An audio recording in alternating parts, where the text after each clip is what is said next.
Dark Jack is useless. The implementation of this mechanic is a plot thread that's dangled right in front of the player, seems to be underdeveloped. The marketing for Dark Jack and Jak 2 is focusing on this character. The disc does this too! Dark Jack was supposed to be a huge deal, and Jak 3 it's properly utilized. So Naughty Dog devs definitely made a huge mistake.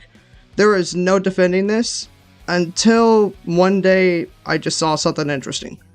It's an interpretation, but nothing more, nothing less. So let's recontextualize this. Again, this is closer to a headcanon than a fan theory. If you enjoy this, then I'm glad for you. If you don't enjoy it, hey, at least you came to this point in the video. In the opening hour, Jak is shown to be tortured by the Baron. It's stated that Jak was the sole survivor of the Dark Warrior project.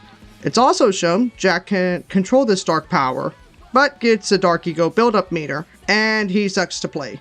Sure, there are Dark Ego training things with the precursor or whatever. What is this thing anyways? You get Metalhead Skull Gems, and if you collect enough, you can turn into a giant hulking monster that does Dark Bomb, Dark Lariat, and has invincibility. Overall, not fun. Because Dark Jak is extremely weak and useless in combating the Metalheads. Don't worry, he only shows up in 2 cutscenes, and no combat is shown. Dark Jak's gameplay-wise takes half the damage from all the attacks without the precursor training bot thing. Everything points to Dark Jak being a last resort power-up thing for the player to use to get out of it in a pinch, and Jak never uses it unless in a near-death experience or an emotional outburst. Jak wouldn't want to use Dark Jak in a fight on purpose. The player wouldn't want to use it due to it being weaker than the guns. So what if he would have been mechanically useless because that's on purpose? The Baron was just throwing stuff at the wall with the ego experiments, and due to this tacit approach of experimentation that's shown in, Daxter, Dark Jak is completely unviable for battle.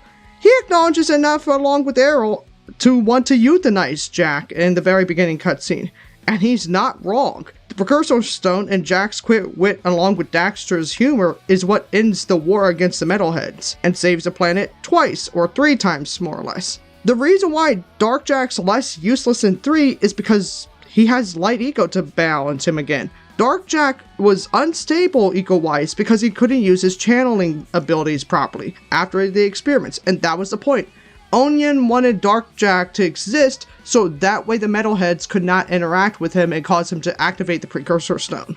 But when Light Ego was introduced into him, he's back to normal more or less when it comes to channeling abilities. He just has a problem. He can't channel any other ego but Light Ego and Dark Ego. So with that said, Light Jak looks more like Dark Ego fused to a light creature than a light being. And yes, it's stated in the first game that Light Jak is what he is, and not just like, oh, White Jak. No, this is Light Jak. The mechanics of Dark Jak get improved because he just has better ego channeling. Now you know why Dark Jak sucked to play, while in Jak 3 he was fun to play as.